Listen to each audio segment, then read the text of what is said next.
Hey everyone, and welcome to another deep dive. This time we're tackling something that I think we all struggle with from time to time. Oh, yeah. Expanding our vocabularies. It can be tough. Yeah.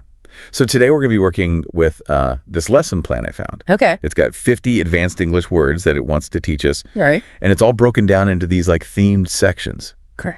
Which is kind of nice for keeping it all organized. I like that. Yeah. So hopefully by the end of this deep dive, we'll not only have like a whole stack of new words, but also some ideas about how to use them effectively. That's the important part. Yeah, exactly. Yeah. So our first section is called Words for Expressing Emotions. Interesting. And, you know, I'm all for a good, like, happy or a sad. Sure. But looking through this list, I feel like there are some really evocative words in here that can help us take our communication to a whole new level. I think that's right. Like, okay, so one of the words is euphoric. Ooh, I like that word. Yeah. And it's just so much more intense than just saying, like, Just happy. happy. Right. It's like that feeling of, like, pure joy and excitement. Absolutely. Like you're on top of the world. Yeah, it's not just like you had a good day. It's like you won the lottery or something. Okay, yeah, that's a way better example. It's a feeling of like pure bliss. Exactly. Like you're floating on air. Okay, so I'm sold on euphoric. Uh-huh. What about melancholy? Oh, melancholy. That's a good one. It's so much more layered than just sad. way more. Yeah, it's not just like you're bummed out about something. Right. It's more of a deep, thoughtful kind of sadness, often tinged with a bit of like nostalgia or longing for something. Okay, so how does mastering all these subtle shades of emotion actually help us? You know? Oh, that's a great question. Like in real life. I think the more precisely we can name our emotions, the better we can understand and process them. Okay. And also the better we can communicate them to other people. Oh, that's a good point. So like if a friend says they're feeling melancholy, Yeah. you get a much deeper understanding of what they're going through than if they just said sad. Right. And you can respond to them with more empathy and understanding. Okay, I'm already feeling like I can express myself better. I love it. Let's move on to the next section, which is words for intellectual conversations. Ooh, getting brainy. I know, right? Okay. So these words are less about like showing off how smart you are and more about adding weight and clarity to your ideas when you're having those, you know. Those deep discussions. Yeah. Yeah. So like one of the words that jumps out at me is conundrum, Conundrum. Oh, that's a good one. which is way more interesting than just saying problem, right? For sure. It implies this kind of complex issue with maybe no easy answers. Yeah, it's like a puzzle that you're trying to figure out. Okay, so what's like the advantage of using a word like that in, say, like a work meeting or something? I think it shows that you're not oversimplifying things. You know, you're acknowledging that the situation is complicated. Yeah. And that it requires like careful consideration and discussion. So it can help elevate the conversation. Exactly. Okay, one of my favorites in here is ephemeral. Ephemeral. Oh, yeah. It's so cool sounding. It is. It's almost like, Like you're 1 minute, gone the next. yeah, it's fleeting. Yeah. It's like a beautiful sunset Oh, yeah. or a shooting star, you know, something that's special because it doesn't last forever. I love that. Okay, this next one, ubiquitous. I feel like I hear this one a lot, Yeah, me too. but I'm not always sure if I'm using it right. Well, it means that something is like everywhere. Okay. You can't escape it. Like smartphones are ubiquitous? Exactly. They're everywhere. Okay, but isn't just saying like common good enough? I mean, I guess you could say common, but ubiquitous just has a little more oomph to it. Okay. It suggests that something is not only common, but it's also having a significant impact on our lives. I see. Like smartphones aren't just common. They've changed the way we communicate, Right. the way we work, the way we do everything. Okay. Ubiquitous it is.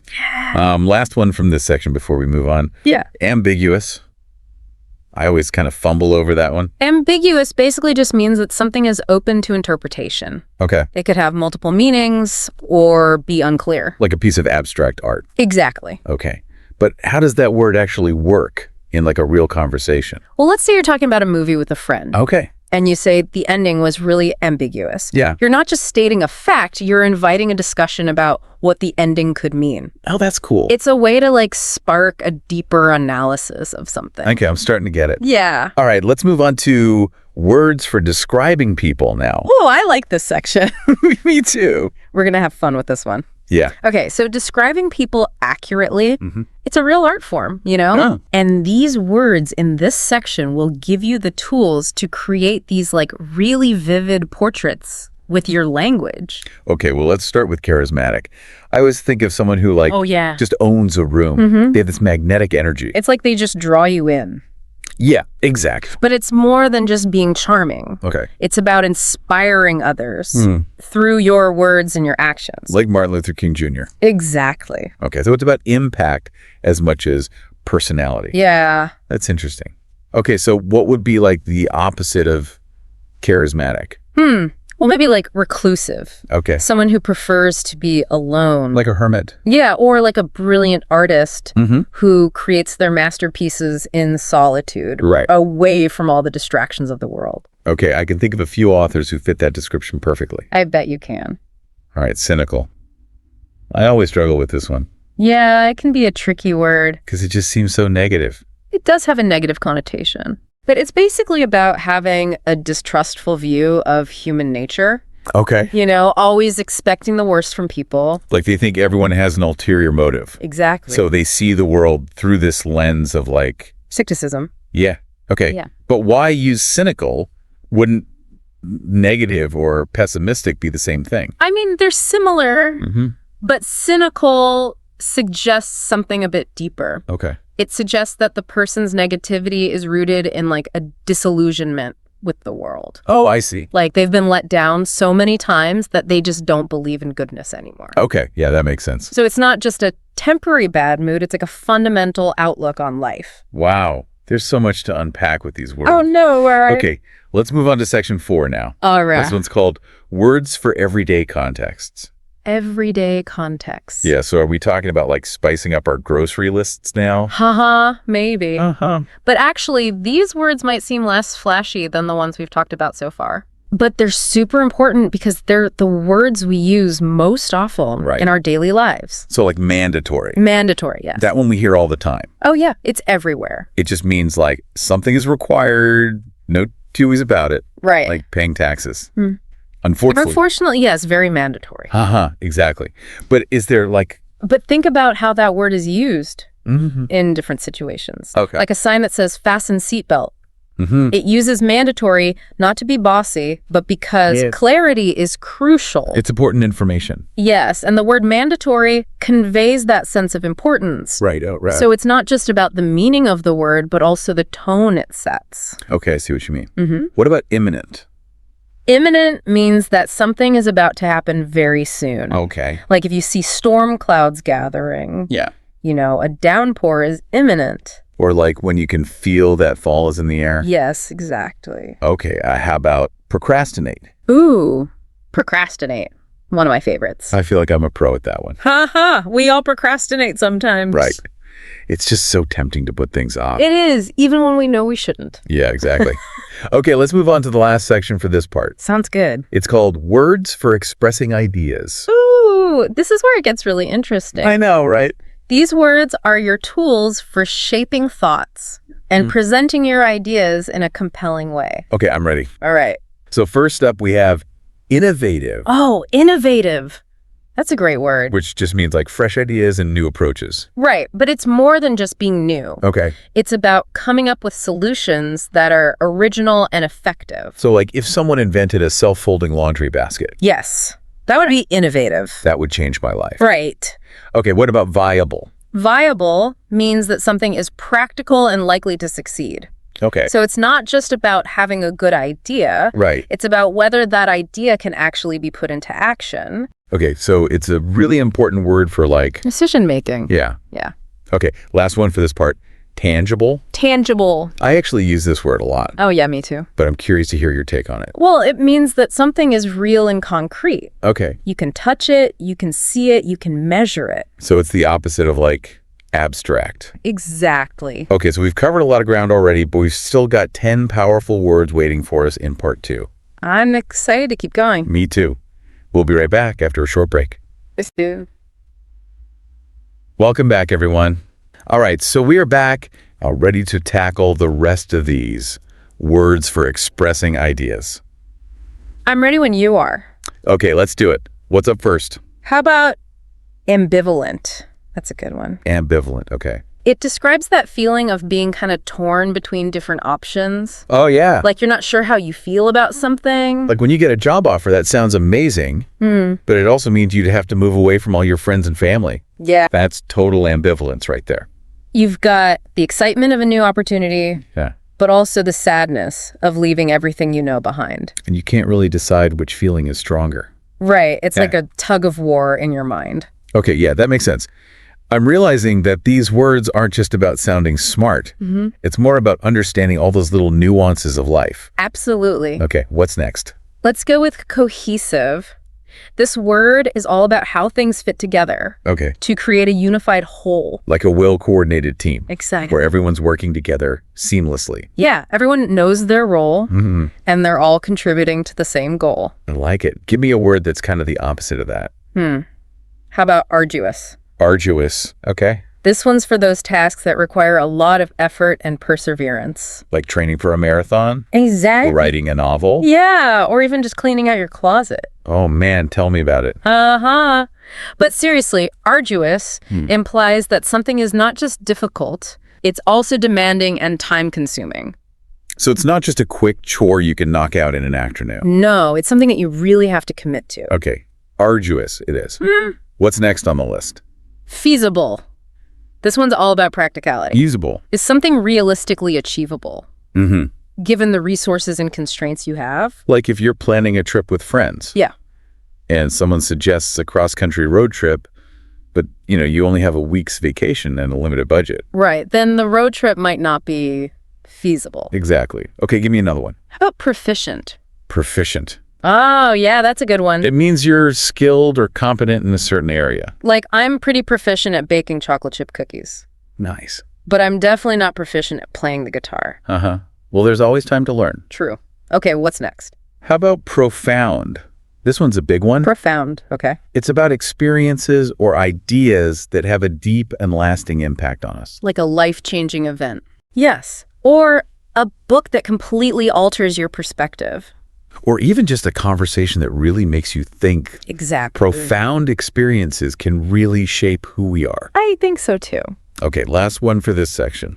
All right, let's wrap up with plausible. Plunkable. Okay. It basically means that something is believable or reasonable, Okay. given the evidence or context. So if someone tells you a story that sounds a little too good to be true, Yeah. you might question whether it's actually plausible. Exactly. It's a good reminder to be critical thinkers. I like it. Okay, so we've officially conquered all 20 words in the Words for Expressing Ideas section. We did it.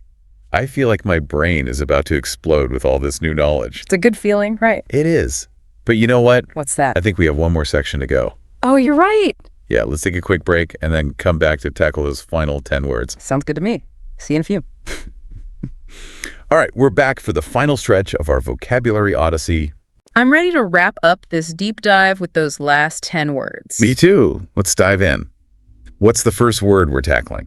Okay, so let's start with articulate. Oh, articulate. It's a great word to describe someone who can express themselves clearly and effectively.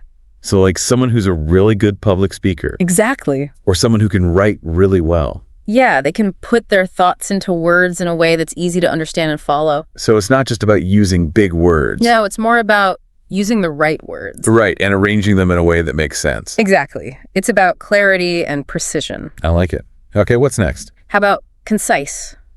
Concise, okay. It means expressing something in a brief and to the point way. So it's like the opposite of rambling. Very much. So like instead of saying due to the fact that, you can just say because. Exactly. It gets the point across without any unnecessary fluff. I think that's important in any kind of communication. Yeah, being concise can really help keep people engaged. Especially in today's world where everyone's attention span is so short. So true. Okay, what's next on our list? Eloquent. Eloquent. Ooh, I like that one. It's similar to articulate, but it takes it a step further. Okay, how so? It suggests that someone is not only clear and effective in their communication, but they're also graceful and persuasive. So they have a way with words. It's almost like poetry? Yeah, think of someone like Barack Obama. Oh, yeah, he's definitely eloquent. His speeches are always so moving and inspiring. Okay, eloquent is definitely going on my list of words to use more often. Haha, me too. Okay, what about fluid? Fluid. Okay. It describes something that flows smoothly and effortlessly. Like a dancer's movements? Yeah, or a writer's prose. Or even just a really good conversation. Exactly. When something is fluid, it just feels natural and easy. I love that. Okay. What's next? Let's talk about persuasive. Persuasive. It's all about convincing someone to see things your way. Okay, so it's like being able to make a really strong argument. Yeah, and using logic and evidence to support your points. And maybe appealing to their emotions a little bit, too. Maybe a little. So it's a really important skill to have in any area of life. Absolutely. Whether you're trying to get a promotion at work or convince your friends to try a new restaurant. Persuasion is key. Okay, give me another one. How about succinct? Succinct. It's similar to concise, but it emphasizes being even more brief. So it's like getting straight to the point without any extra words. Exactly. Think of it as like a Twitter post. Where you only have 280 characters to get your message across. Perfect example. Okay, I can definitely see how being succinct can be a valuable skill. Especially in written communication. All right, what are we down to? We have 3 left. How about coherent? Coherent. Okay. It means that something is logical and easy to understand. So all the ideas are connected in a way that makes sense. Yeah, there's a clear flow from one point to the next. Okay, so it's like the opposite of being all over the place. Exactly. Okay, what's next? Compelling. Compelling. This one's about capturing someone's attention and making them want to learn more. So it's like being able to tell a really good story. Yeah, or giving a presentation that really draws people in. So it's about being engaging and interesting. Exactly. A compelling argument or story is one that you can't help but listen to. Okay, last one. What is it? Insightful.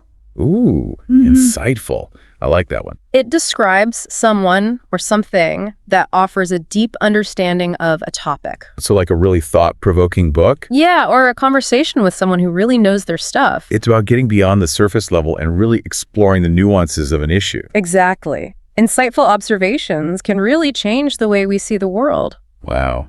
I feel like we've covered so much ground in this deep dive. I know, right? It's been quite a journey. We started with just a list of 50 words, and now I feel like we have a whole new understanding of how to use language effectively. It's amazing how much power there is in words. I know. And it's not just about sounding smart. It's about connecting with others. Absolutely. And expressing ourselves in a way that's authentic and meaningful. Well said. Thanks.